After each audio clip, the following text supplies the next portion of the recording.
and welcome to Majority Rules. This is season 1, episode 13, a podcast about Mizzou athletics majorities, which is Olympic sports athletes. Most of the gang is back together. We've lost an Abigail, but we've gained a new member, Quentin. Hello.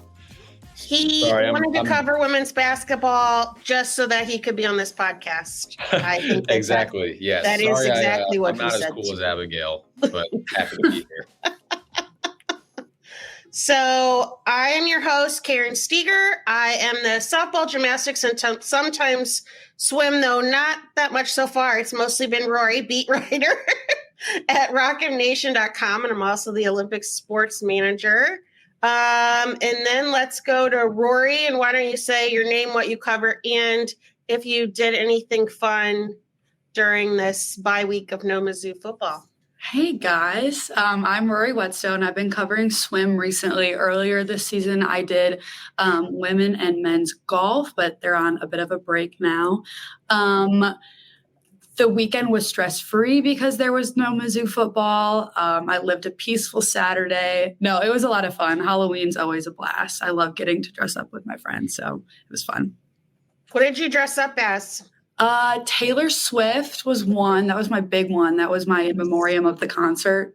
I did Queen of Hearts. You didn't get to attend. Queen of Hearts one day.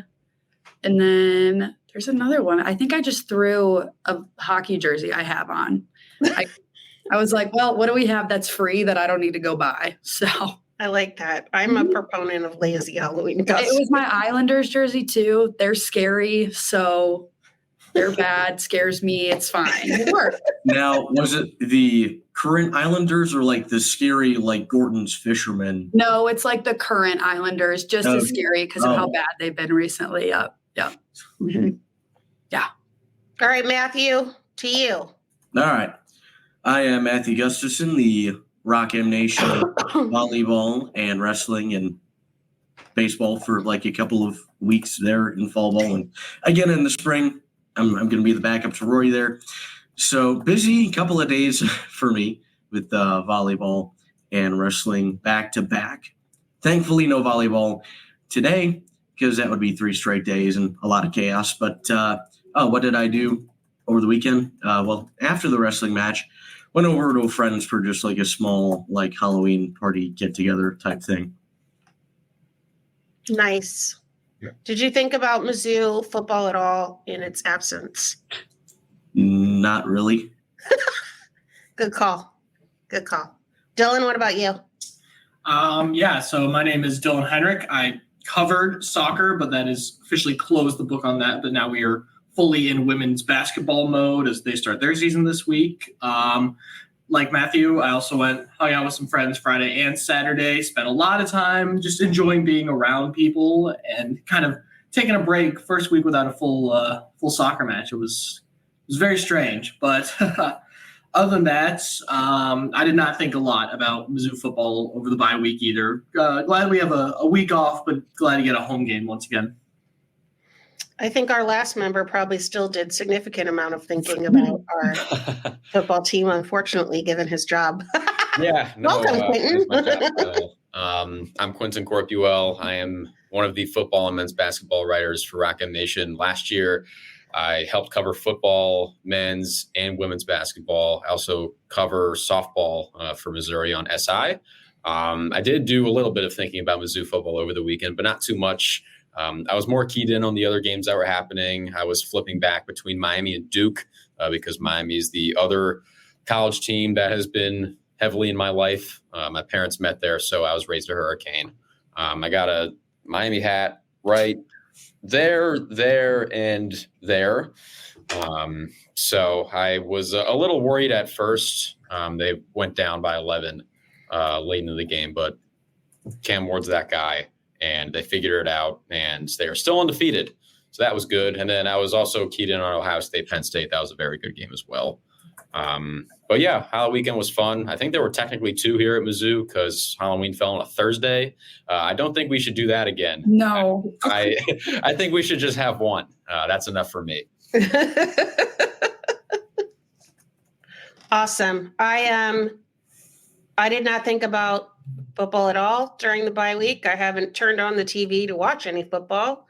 And since the Chiefs are on tomorrow night, I'm not going to watch any football then either because I'll be watching men's and women's basketball.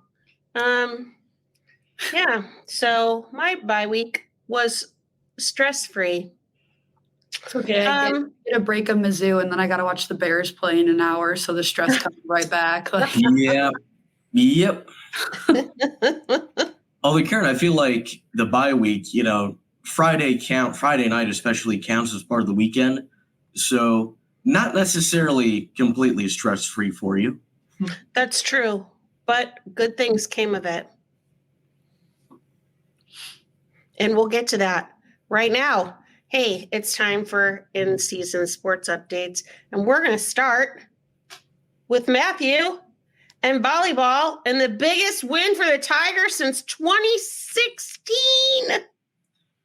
For the first time since 2016, the Missouri Tigers took down a top 10 team. Not only did they do that, they took down the two-time defending national champions, Texas, on the road in Austin. This is a massive win for the program. You would have to check my stats, but I believe the first time that Mizzou has actually taken a set from a top 10 team, let alone winning a match against one during the Dawn Sullivan era. It was a instant classic, 5 sets. It went down to the wire. Almost every single set was pretty competitive up until near the end of it. Why don't we get into it? Mizzou loses the first set 25-21. They bounce back 25-19 in set 2, lose 25-17 in set 5, take set 4 26-24. They came this close to blowing a pretty sizable lead, and then they end up winning pretty comfortably in set 5, 15-10 in front of nearly 4,500 fans at Gregory Gymnasium in Austin. The Tigers hitting 224 for this match compared to 256 for Texas. 28 attack errors, a little bit of a high number there compared to 20 for Texas. And, you look at the stats, Texas had twice as many blocks. They had more digs than Mizzou. Looking just at those stats, you would think Texas probably wins it. Not the case. Mizzou finds a way to grit out this win, and after that first set, Karen, I told you, I think we're going to learn a lot about this team and their ability to face up against elite competition in set 2. And they showed they have that ability. They went out red hot early, got to a 8-1 lead, ended up winning it 25-19, took the final 4 points of that set. Mizzou kept it somewhat close for most of that fourth set before Texas kind of pulled away. Third set before Texas kind of pulled away at the end. And Mizzou in set 4 took a pretty comfortable lead, 23-19. 4 points at that point, and the match only 2 away from the set victory. You think you pretty much have it sealed. Texas immediately goes on a 3-0 run, cuts the deficit to 1. You stretch that up to a 5-1 run, and they've tied it at 24. But then Kinele Akana had a service error, set point Mizzou, and they took advantage. Jordan Iliff with the kill to send it to set 5. It was back and forth early on. Texas leading 7-6, but then Mizzou went on a 3-0 run with 3 straight kills by Michael Vernon to lead 9-7. Texas getting it within 1 once more with a kill by Jenna Wennis, but then Mizzou going on a massive 4-0 run. It's kind of like going on a 10-0 run in a full set because set 5 is first to 15. A 4-0 run late in the set to have a 14-9 lead. Madison Skinner, the All-American, got 1 final kill for Texas, but then an attack error on Mariana Singletary of Texas clinched the massive win for the Tigers. Looking at the stats, Jordan Iliff leading the team with 18 kills, also led the team with 15 digs. Michael Vernon, 16 kills, had 10 digs as well. Both of them hitting under 200. Actually, I think the best hitter in this match, Janet Demaray, 15 kills on a 290 hitting percentage. Very efficient for Demaray, given the volume that she had. Emory has struggled with efficiency at times, but she was absolutely key to that win, in addition to Vernon with 4 kills and an ace in set 5. But the player of the match, without a doubt, in my opinion, Marina Crownover. Now, I interviewed her on Thursday before the match, Marina. Austin native, transferred in from Texas, right? She said a win here would mean everything to her. She said she was texting, her friends or former teammates saying, you better watch out. You're going to lose. You're going to take a loss. And she actually did it. Like, she actually followed through with it. And she was a key piece of the victory. 51 assists, 10 digs, a double-double. She also had 2 blocks, 2 aces, and the most impressive part to me, 6 kills on 7 attempts for an .857 aiming percentage. I believe that her career high prior to this was 2 or 3, maybe 4 at most. So to have 6 kills like she did, she was absolutely incredible when it came to 50-50 balls at the net. She would win nearly every single time. A very strong presence at the net, despite, not being very tall for an SEC setter. So Crownover, incredibly impressive. This defense as well. I've talked about it. I'm going to keep talking about it. I checked the stats today. In conference games in the SEC, Mizzou is in the top 6, both in hitting percentage and in opponent hitting percentage. This has been one of the better defenses in the SEC in conference play, in addition to allowing the 4th fewest aces by opposing teams. So the biggest weaknesses from non-con, they have come a very long way. And this defense continues to get better and better. The offense has been slumping a little bit. They are no longer tops in the SEC in hitting percentage. They still lead in kills and assists, but you have some opportunities against a little bit of a lower tier competition. Still quality competition. SEC is very good this year, but I would expect them to have some better offensive performances in the next couple of games. Looking big picture, this team now 7-2, tied for first in the SEC. A conference title is completely within reach. They beat Texas. They have the tiebreaker. Now, Kentucky also tied for first. They have the tiebreaker over Mizzou. They had a very comfortable win in Lexington, but that was at the very beginning of conference play, a completely different team from what we've been seeing recently. And Mizzou has an opportunity to play Kentucky late in the season in Columbia. If Mizzou runs the table, it's unlikely, but it is possible. If Mizzou runs the table, they will win the SEC. That's awesome. Before you get to looking ahead, I was going to, since this video is short, I thought I would share it.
It was cinematic as hell, you guys. It was like the ending of a movie. Oh, and by the way, Maya Sands, if I remember my stats correctly, I was checking them earlier, now second in the SEC in digs. Nice. So what is coming up for the Tigers? It's been a couple of weeks where they've been on the road. They are returning home on Wednesday. They're going to have a showdown with Georgia, who has had kind of a disappointing season so far. But that is going to be 7 p.m. It's going to be block party and student org night. And then on Sunday, they're going to have a match at 5:30 against South Carolina. That's going to be Alumni Day and First Responders Appreciation. It's a 3-match homestand. They're going to have a big match on next Friday against Florida, currently in the top 25. But looking at this year, Mizzou currently averaging 2,551 fans per match, which they are on a track to beat last year's attendance. And they have been completely hammering home. They want to pack the Hearn Center this week. They've lowered the ticket prices. They have all these different promotions and giveaways that they're doing. They're really promoting it on social media as well. So the current high this year, high in attendance, I believe was about 3,400, something like that. I would not be at all shocked if they got at least 35, if not broke 4,000 fans at the match on Wednesday. Because, when I've talked to people that I know who are Mizzou people, who are Mizzou fans, like Mizzou sports, but they haven't really been to volleyball, they are talking about Mizzou volleyball. They're saying, I have to get to one of these matches now. And I wouldn't be shocked if that is the response of a lot of people right now, and especially students. I think that you're going to see a pretty packed student section the next couple of matches, especially if this 7-match winning streak continues. Yeah, I hope so. I'm taking my parents next Sunday to the South Carolina one, and they're really fired up about it. So as for what you're working on, Matthew, who may be your next target for your Over the Net series? So we are looking to set it up. I've reached out about interviewing Janet Demeray this week. Nice. She will be, I believe, the first person to return from last season's edition. Oh, yeah. So new format, but, especially after, like I said, 15 kills, 290 hitting percentage was the best offensive performance in that Texas match. And I do want to note, I haven't said yet, Mizzou, currently receiving votes in the AVCA poll, will be almost certainly ranked in the top 25 when the new poll comes out on Monday, right? They're already in the top 25 in RPI. They're 24th. I would be surprised if they didn't move up to at least 20 in the RPI, if not higher. After that, I think that somewhere between 18 and 22 is probably a realistic range for where Mizzou may end up. But again, as we saw in the blind rankings that I did on Twitter, and I polled people in Rock M, pulled some other people that I know did it for my show on KCOU. The team is currently rated a little bit lower than maybe their blind resume would suggest by the AVCA. So you never really know what's going to happen with the AVCA poll. Maybe they get ranked 23 through 25, somewhere in there. But I would expect. But also when you did that, the blind ranking, that was before the Texas. That was before the Texas match, yes. And that's rank us cowards. The biggest issues with Mizzou's resume right now were record against top 25 teams and a loss to South Dakota State. South Dakota, USD, the Coyotes. Now, the top 25 record thing, much less of a concern now, right? You beat a top 10 team. Not many teams that were unranked at that point can say they've beaten top 10 teams. And the other issue, the South Dakota loss, is now much less of a concern because of that top 25 win, right? That is the crown jewel in your tournament resume right now. And it is a bigger crown jewel than a lot of teams will have. And it really kind of negates some of the concerns that you had from earlier this year, because this team, again, continues to look better and better and looks completely different than they did the first 2 matches of SEC play and in the non-conference schedule. Mm-hmm. Awesome. Thank you, Matthew. Moving on. Swim and dive. Yes, sir. Hey, Rory. Hi. You got to see a really freaking exciting meet. Yes, oh my God. I was working during that time. Yeah, not as positive as Matthews, just because they did come away with a win. Both teams lost by a score of 168 to 132, but honestly, not the focus of what you should be looking at with this team. Sure. Ton of personal best, like a ton of personal best. I think I counted like 15 to 20, like probably more in that range. Here's some wins from that first break. Lena Bank, I can't even explain the talent that she has in the She's pool. a sophomore. Exactly. Like, and a ton of this talent on this team is coming from these young kids, especially freshmen. We can talk about that later with the 1,000 freestyle, but it's her third straight multi-win performance. She hasn't lost the 100 breast or the 200 breast yet. Not trying to jinx anything, but like she just blows the competition right out of the water.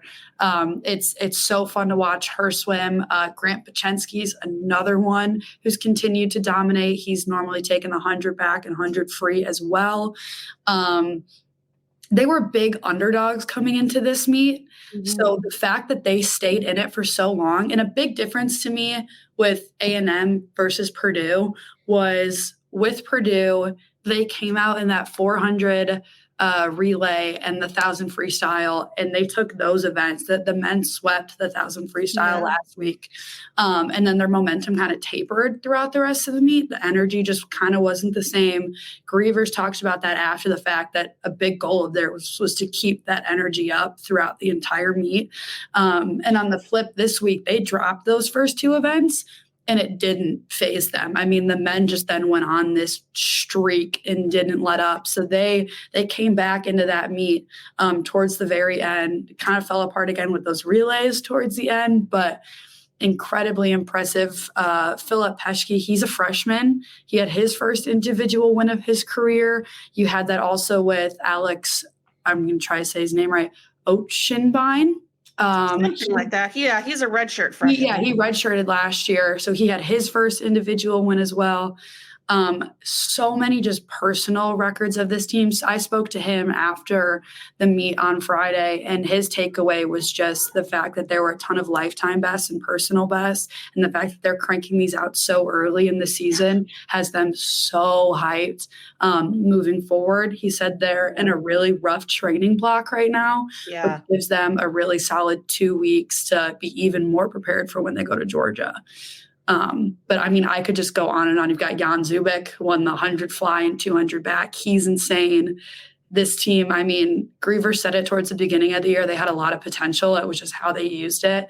The talent in this group is off the charts. And I think Missouri is kind of making their way back into that conversation about their swim team is something you need to watch out for. Mm-hmm. And if I can just add something, I was there for a brief amount of time, and something that I noticed, and even just following along afterwards, is, they don't really get blown out in a lot of these events. Mm-hmm. Right? There are maybe a few where you'll see A&M go 1-2 or sweep, but a lot of the time, if A&M had the top, swimmer in that event, Mizzou would take 2 and 3. Yep. Yeah. Or if Mizzou won, it would be 1 and 3, or they would take 1 and 2. So they're competitive in almost every single event, even if they don't win it. There was only 1 or 2 events too where like A&M might have won by like a body length, but pretty much every single event, I mean, it was up till that touch against the wall. Like it was always competitive. Yeah, because you said even the longer events, like the 400 IM, the 500, stuff like that those are traditionally, those are not really closely contested races. So the fact that you said that they were coming down like to the wire is really cool. There were a couple, I'm trying to think of exactly who it was. I mean, it was a Mizzou swimmer. She ended up winning the event, but she was kind of behind the entire meet, just wasn't letting up. And that flip turn on her final 25 shot her like a whole head in front of an Aggie swimmer. So, I mean, and normally in events like the 500 or 400, as you say, it's kind of ones where you can look away for a little bit. When you turn your attention back to the pool, nothing's really changed. I mean, I grew up around swim because of my younger brother, and that's what I feel like I was used to. And with this meet on Friday, it was like you had to stay glued. Otherwise, you were going to lose where everybody was. And I mean, A&M is a top 20 program. Oh, yeah. Yeah, on men's and women's. Oh, yeah. That is. It was a really fun meet. Well, and the other thing that seems like it keeps getting them is diving. Yes. So like Collier Dyer, great diver, but like he'd get first or second, but then like A&M would take all the rest of the. as Matt, spots are the same thing for the women. yeah, as Matthew kind of mentioned that when it's in like the pool there, like for swim, it's if A&M takes the top spot, you still got like 2, 3, 4, and you're still getting points from those swimmers. Or with dive, you've got Dyer who took second in both the 1 and 3 meter over the weekend, but then your next Mizzou swimmer doesn't come until like 3 spots down, and you're getting maybe a point out of it, which is kind of looking like that separation from both this week and Purdue. But it'll kind of be interesting to see what changes based on who they have meets again moving forward. Also, they were in tech suits this week. Which if you don't know what that is, they're normally longer suits. They're tighter. You glide through the water much faster, which is why you see time improvements. But I want to say the women wore their tech suits against Arkansas. They still, did. Yeah, still had they had a ton of improvements from their times in Arkansas. And then the men wore their tech suits for black and gold, and they also had a ton of improvements. Yeah. Too. So it's not just like the tech suits are improving their times from Purdue. Most of the times that they're beating out this year are from when they've also previously worn tech suits. And from most of them now are beating out times that they got black and gold, which was at the beginning of their tough training. Yeah. And it seemed like I felt like it was going to be a while before we got to that point again where they were getting close to those times, but they were I felt like I was like, oh, this updating this spreadsheet's not going to take very long. Right. And I was like, oh my God. These are like all best times. And you were like, hold on. Wait, no, give me 5 minutes. I wanted to bring up, there was somebody that I had messaged you guys about who I was like, I've never even heard of this name of this guy that placed. And he's a diver. Oh, and a swimmer. Really? Yeah. I was like, what is happening right now? It was his last name it's like Tommaso. Oh, Zanella, yeah. He had personal best in the 1 meter and 3 meter. Yeah, but he also is a swimmer. Where is I'm scrolling back through it because I seriously was like, I don't even know who this guy is. Yeah, I wrote, I don't even know who this Zanella character is. And he won the 100 fly. Yes, I do remember that now that you say that. And it's also a diver. I was like, okay. Interesting. But another big one just to mention before just moving forward is that 1,000 freestyle. So I have kind of a section in the article just about this that'll come out after this podcast is done, just about the freshman group that this team has. Katie Griesick, her 1,000 freestyle, 4, because if you count the black and gold to be 4 meets through the season, she's already at 3rd all time in Missouri history. Then you have Danielle Gleason, who's now 4th all time. Zoe Schneider is 6th all time, and Peyton Drexler is 10th all time. 2 of them are freshmen, 2 of them aren't, but the 2 that are freshmen are 3rd and 4th all time in the Missouri history books for the 1,000 freestyle. Yeah, that was kind of crazy looking at that. Like I knew that Katie Griesick was in there, but then I was like, wait, all the rest of these all swam under 10 minutes too, and are now on this list. Excuse me. Danielle Gleason dropped 12 seconds off of her time as well from last week. Crazy. Or about 2 weeks ago. It was Arkansas. But yeah, that's just not like 12 seconds in swim is. And in college, it's real crazy. Mm-hmm. It's insane. Insane.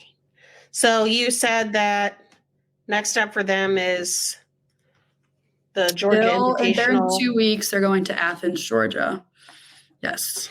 I'm assuming since it's a multi-day meet, they'll be facing off against a variety of I believe teams, so. But I didn't see who the other teams were.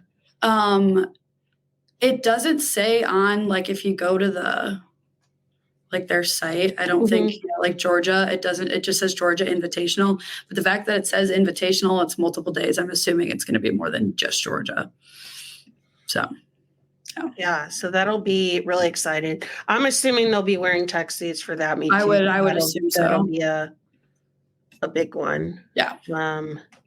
Yay! Thank you. It's been super fun to like pay attention to how they're doing, and I can't wait to get to see them in person myself again. Yeah. If they'd stop having meets on Friday mornings at 10 a.m. Maybe work that out in the schedule. Reverse. All right. Thank you, Rory. Of course. On to women's basketball. Our dynamic duo, Dylan and Quentin. True statement. I agree. Women's basketball, excuse me, is officially back. Had the first exhibition last week, a 50-point win over Truman State, put up 112 points, just utter offensive domination. Grace Slaughter came out swinging early. She had the first 7, finished in high double digits. Same with Ashton Judd. Those two clearly looked to lead the team, but it was really encouraging. The rotation from top to bottom looked really solid. Everyone who saw time made a positive impact in some capacity. Did not see freshman Mariah Vincent, as she's still recovering from an ACL injury, not a tear, but one that she suffered over the summer. So her status is in doubt for the foreseeable future, but should be back this year. Tiana Heron was also not available as she was dealing with some personal matters. So she was not in town for that matchup. Everyone else played. Everyone else contributed. A little surprising for me, at least, to see Hannah Linthicum in the starting lineup over Angie Gullah-Kalundi, the grad student. But made a pretty good impact, showed she just looks taller, stronger, like a true 5 in the SEC now. So there were a lot of new changes, a lot of new players, but everything seemed to go A-okay in those first 40 minutes of the season. Yeah, Dylan, you bring up Hannah Linthicum. I was also very curious to see if she would start over Angie or if it'd be the other way around. I'm not as surprised as y'all are. I mean, last year she was involuntarily thrown into the fire as the primary defender of the rim against probably the toughest collection of centers in probably the country. I'd say it's at least arguable. It's never easy guarding, Camila Cardoso. But she talked to me at Media Day about how she learned from those experiences. And as Dylan mentioned, she looks physically stronger. That's going to be a huge deal, again, in a league where there are still very talented players down low. And so the one of the areas of Hannah Linthicum's game I'm curious to see if it develops at all is her 3-point shot. If she is able to stretch the floor, I think that'd be a huge deal for Mizzou because the 4s and the 5s have, at least recently, not been the best shooters, and that can completely change an offense if you have to respect all 5 players on the floor from downtown. I think there was that one explosion Linthicum had, I believe it was against Kansas City last year, where she scored 20 and hit most of her shots. I think she hit a couple of 3s in that game. That would be a big deal if she's able to develop that a little bit more. She said at Media Day that she would like to develop that part of her game more. Now it's just about putting it into action. But as Dylan said, a lot of good from a 50-point exhibition win. I think everybody but Abby Schreck scored. That would have been Abby, man. She wasn't even a starter. Yeah, no, that would have been nice to see everybody score. But even Lucia Milkovic, I think, hit double digits. Yeah, which I did not have on my bingo card before the game started, but that was a pretty positive development. She had 10. Hilke had 10. Yeah, the sugar was spread pretty well. And so I think if you want to talk about season-long themes before the season opener tomorrow at Vermont, because that's happening. One of the things I was looking for in the exhibition game was who was going to shoulder the scoring burden, especially with the departure of Haley Frank, who had been the go-to late clock option over the past couple of seasons. And right now, it looks to be Grace Slaughter and Ashton Judd as a 1A, 1B in terms of shouldering that scoring burden. I think it was mostly Grace that was taking on those, hey, can you please get a basket? There's like 5 seconds left in the shot clock and we need something to happen. I think we could tell last year that Grace was sort of the heir apparent to Haley Frank and Ashton Judd, I guess, as well. But yeah, there were a lot of possessions where Slaughter either went to work in the post or tried to drive to the basket to make something happen late in the shot clock. I'd say she was pretty successful. She had a really hot start. I think she scored the first 7 points of the game for Mizzou. And she was scoring in all kinds of different ways. And if you're watching this on YouTube, that was a pretty sweet layup by Hilka Feldroppe. I was not having any expectations for what she could be. She's kind of a wild card. But yeah, that was a pretty sweet dish by Lucy and a pretty sweet finish by Hilka. She's like that. It kind of was like, is it the Shaq meme that's like, I'm sorry, I was not familiar with your game. Yeah. That's how I felt. Like I was like, what? No, there were moments last season where Hilka would go like, I don't know, if you watch the NBA, there would be some possessions where like J.R. Smith or Dion Waiters, possessions they had no business creating a crazy shot. They would just do it. And there were a few possessions where Hilka did that. I was sitting there like, whoa, did not know she had that in her. And like that layup, I was sitting in the media section next to Dylan. I was pretty impressed. Yeah. So was there anybody else's performances that you were, despite it being an exhibition game, that either one of you were kind of like, okay, I can see what they're trying to do with bringing this person on board? Oh, I was thinking more, okay, newcomers, I'll have to give you a better answer once I think of one, but Ashton Judd shot a perfect 6 of 6 from the field. Nice. And that was very encouraging because she had a lot of games last year where she was very inefficient on high volume, and that did not help Mizzou's offense at all. There were plenty of games where she would be at 2 of 10 from the field, 0 of 6 from 3. The shooting form looked fine, and she was taking good shots. They just wouldn't go in. Yeah. And so now I think this season, especially as an upperclassman and as one of the de facto top scoring options on the team, she's going to have to lessen those games where she is 2 of 14. Like she was against Kansas State last year and 0 of 6 from 3. I think she was at least one time last year. She's able to become a little more efficient while maintaining high volume. I think that would pay very high dividends. In terms of newcomers, like I can take over for you here, Q. There were 2 that really impressed me. The one true newcomer, Nia Wilson. She appears to be running point for this team now. Obviously, Mama Dembele has moved on. There's only one Mama Dembele in the world. She was so active defensively, so quick. Her shooting ability, major question mark. But when you look at the way Nia Wilson plays, she plays with that pace. She plays with that speed.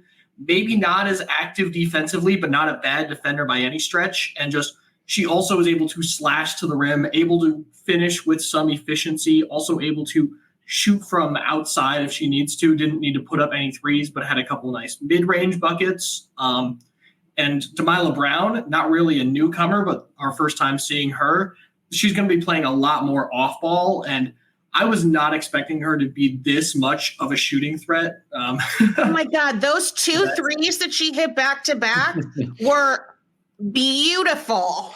Back-to-back contested threes, 3 of 4 from beyond the arc. So whether they have her in the starting lineup or off the bench, just that sort of consistent shooting, if she can be a 38 to 40% three-point shooter, just being able to get that consistency and take some of that pressure off of players like Judd and Slaughter and stretch that court out is going to be huge.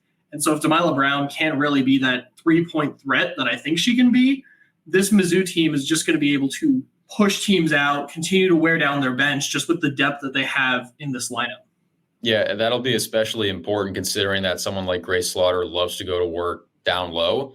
That causes defenders to collapse. And Grace's playmaking, I believe, is good enough to where if Mizzou has capable shooters on the outside, they're probably going to be left open as a result of her just existence on the low block. I think that is going to be huge. And I'm curious to see in a regular season setting in a road game against a pretty good Vermont team that was one win away from the NCAA tournament last year and is projected to finish, I believe, 3rd the America East this year. And so this is not this isn't a cakewalk. This is far from it, even though there's the Ben & Jerry's factory about 30 minutes away from Vermont's campus. This is not going to be cake or ice cream or any other delicious treat. This is going to be a tough challenge. And so I'm curious to see how syrupy, sweet victory for the Tigers. Better hope they don't go ice cold from the field. Hope they don't get into sticky situations. Could go all day, folks. So tell me real quick, what are some things you're looking to see from the Tigers in their upcoming games? Like we said, they play Vermont tomorrow at 5 p.m. ESPN Plus, and then they play Southern University on Thursday at 6:30 and Norfolk State on Sunday at 2. What are some things you're kind of looking for based on what you've seen so far in just that one matchup? Taking care of the basketball, that is going to be a really big deal because Robin Pinchton's teams have historically not been that good at taking care of the basketball. They did a really good job of the exhibition against Truman State of doing that. They won the turnover battle 22-6. But again, turnovers have plagued this team for what feels like forever. And so if they can translate the kind of ball security they showed in the exhibition to the regular season, that's going to be great because that creates more possessions for yourself and that limits the amount of possessions for the other team. I'll throw in a second thing besides taking care of the basketball. And for me, that's going to be defending off ball. They got beat on backdoor cuts a lot last season. That was a real problem on defense, is either communication or just getting caught ball watching. That was a huge problem. Dylan and I saw that firsthand at SLU last season. They were beat on so many backdoor cuts. It was crazy. And what didn't help is that the SLU band was about 5 feet away from us, behind us, where like my hats are behind me. That's where the SLU band was. And every time they would get beat on a backdoor cut, they would score. The SLU band would play. My ears would hurt. My head would hurt even more. So that was. I guess great. They scored a lot, huh? Yes, 93 whole points. It was not a good time for Robin Pinchton's crew. But even in the exhibition, there were a handful of possessions where somebody got beat backdoor. And that is going to continue to happen unless Mizzou fixes it. And so I'm curious to see if Vermont tries a bunch of stuff off the ball, because Mizzou's been exploited on it, especially against mid-majors in the recent past. And if they keep getting beat on it, that is only going to lower their ceiling on defense.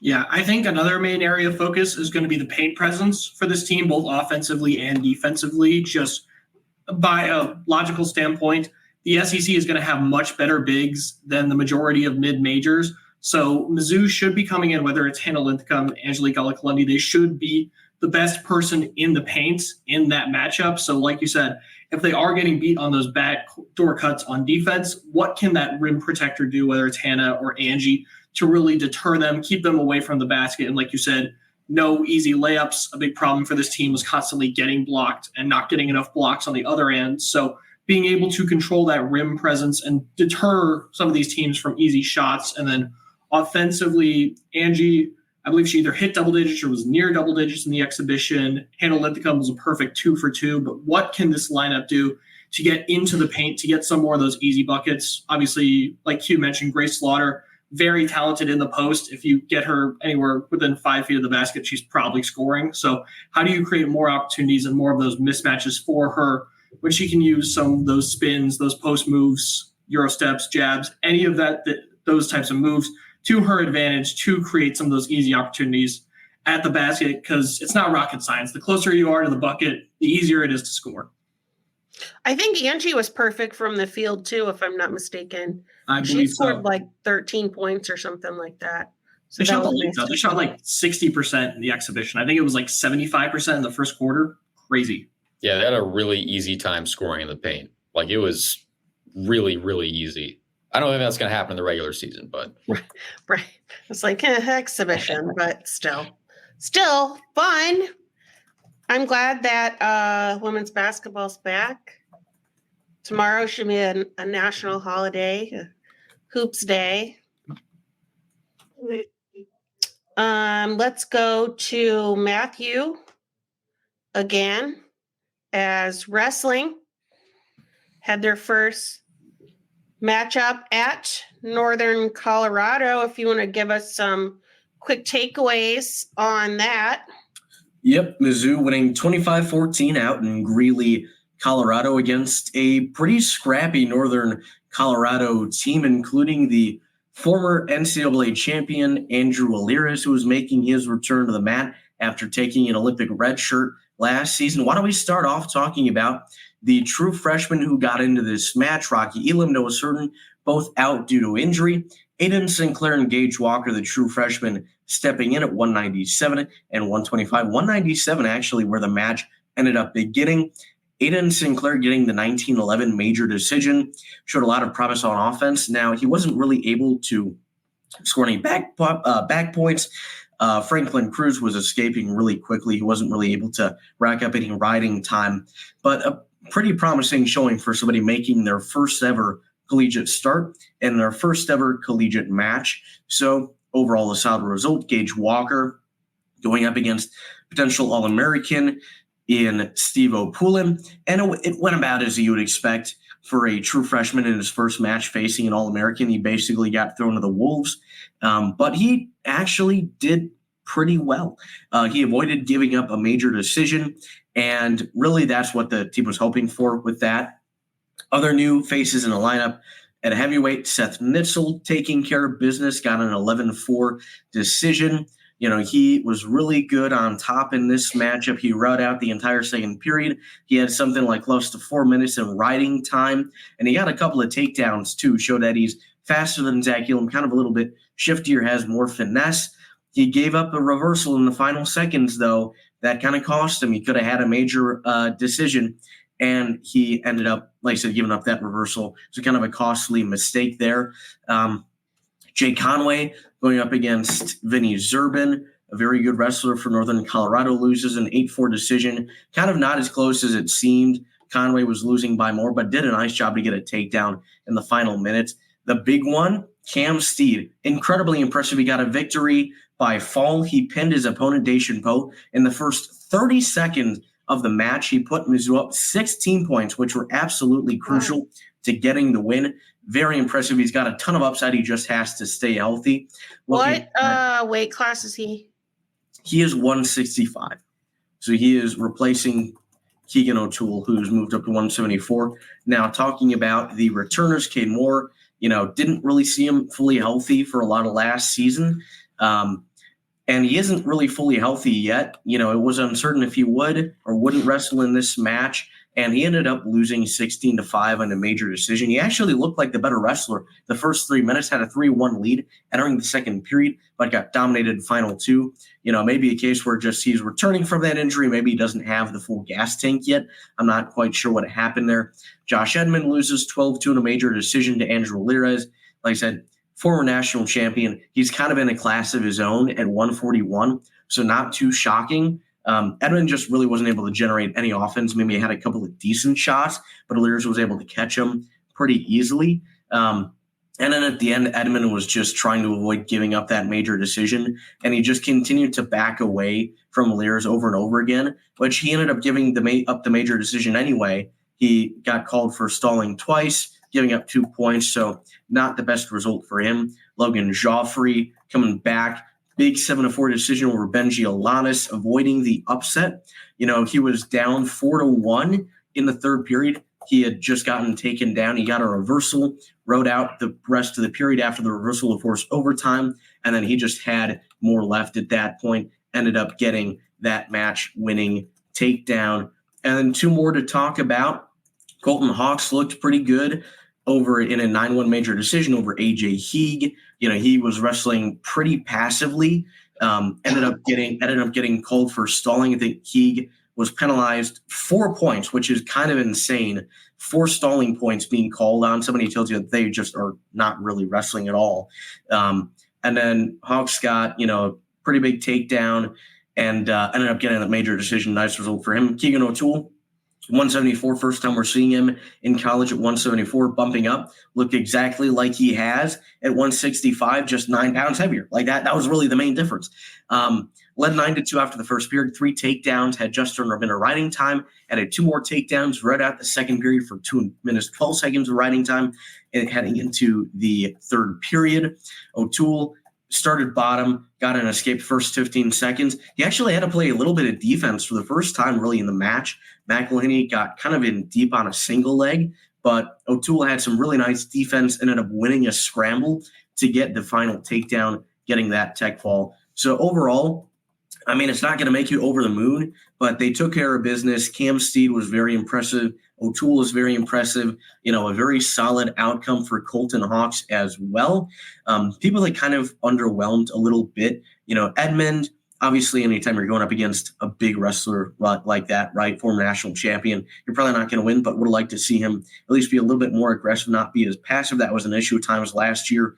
Logan Joffrey looking like he's still kind of getting up to speed, although he did a good job to avoid the upset. And then Cade Moore just, ran out of gas or whatever it was, switch kind of flipped between that first and second period and got dominated for the final 4 minutes of that match. So some pluses and minuses, but it's going to be really interesting to see where this team is next Saturday when they host the TigerStyle Invite in Kansas City at Staley High School. Will you be there? No. No. It is in Kansas City. It is, A, I would have to find a way to get there. And B, it's the same day as the Oklahoma game. So I will be watching from my apartment on Flow Wrestling. And also, one other note for Mizzou Wrestling. Big news came out yesterday, officially added to the calendar for the schedule for Mizzou, something that we thought might be able to happen. And now it's confirmed. Mizzou is going to be facing Penn State, the elite dynasty in college wrestling, in Nashville over winter break at the Collegiate Duels. Interesting. That'll be a nice task for them. see where their season's going. The big one to watch is going to be at 174. It's going to be Keegan O'Toole and Levi Haynes, who bumped up to 174 as well for Penn State. They're currently ranked first and second at the weight class. So a possible preview of the national title match.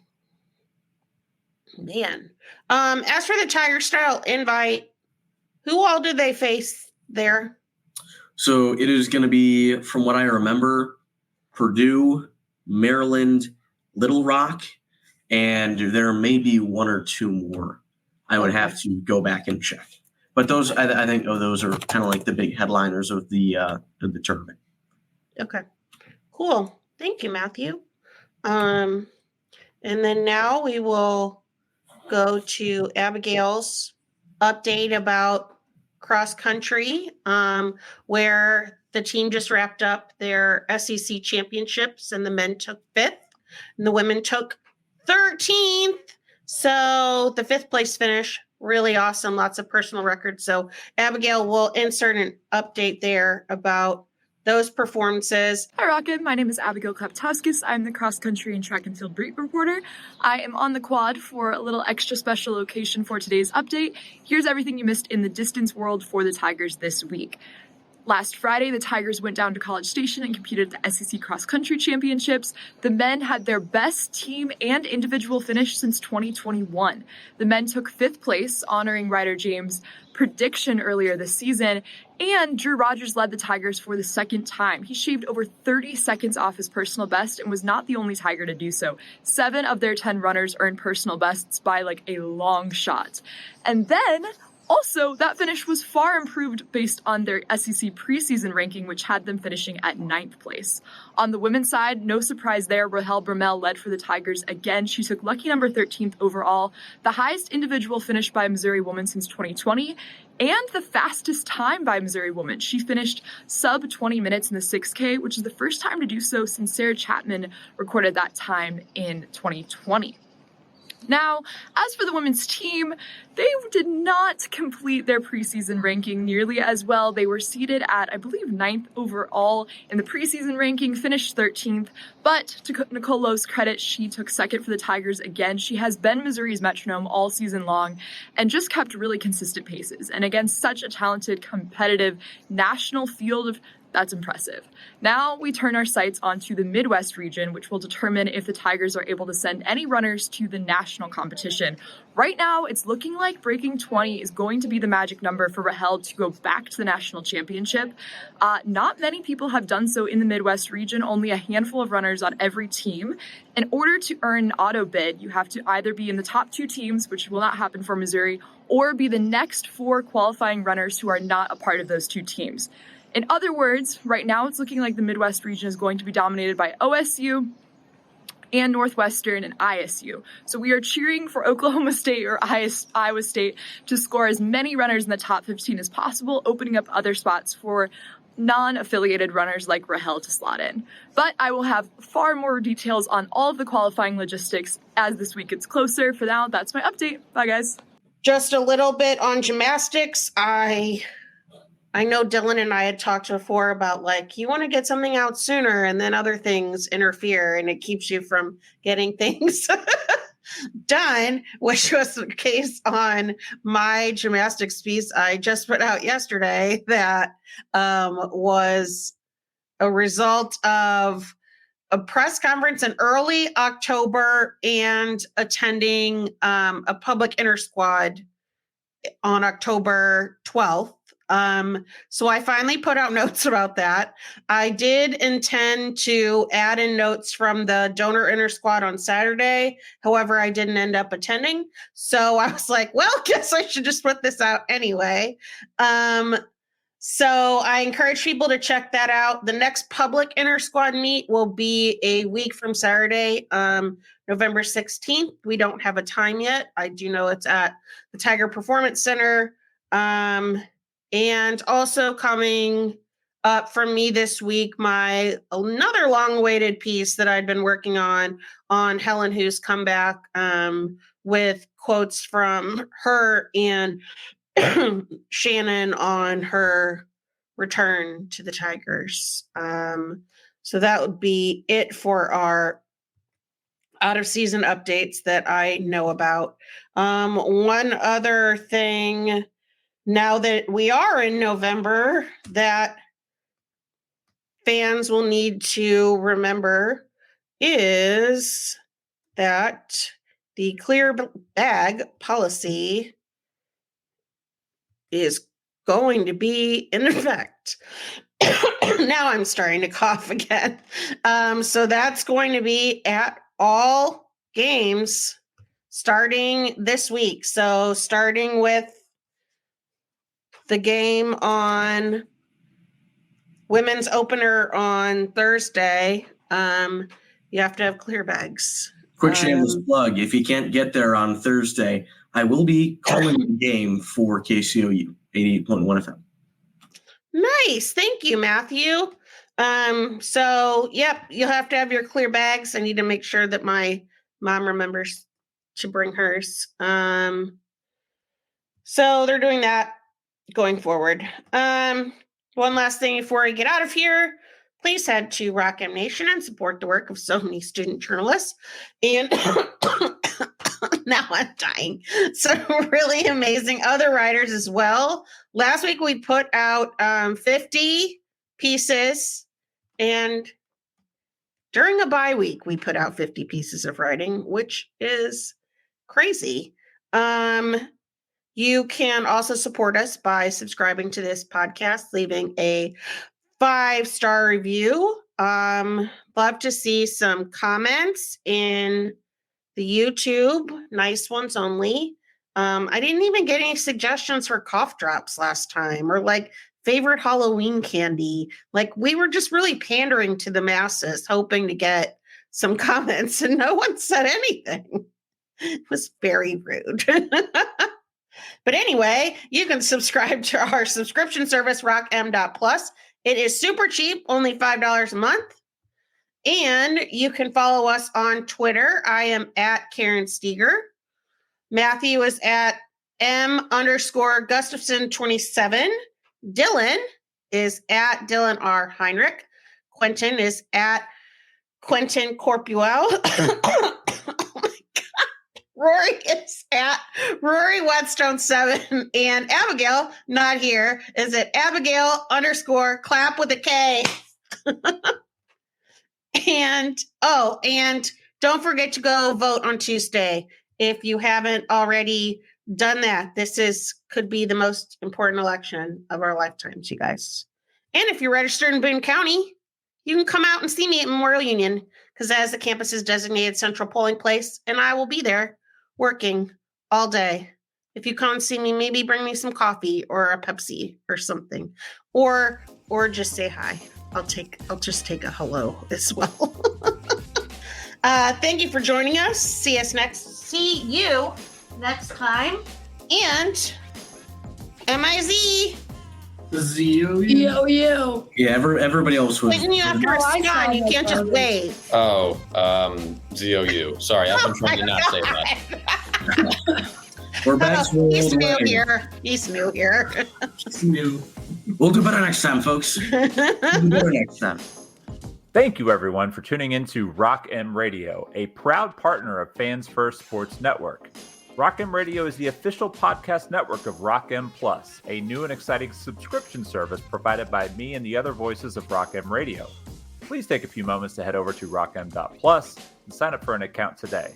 The cost is only $5 a month, and the benefits include access to our live podcast, a subscriber-only message board, weekly newsletters, and more.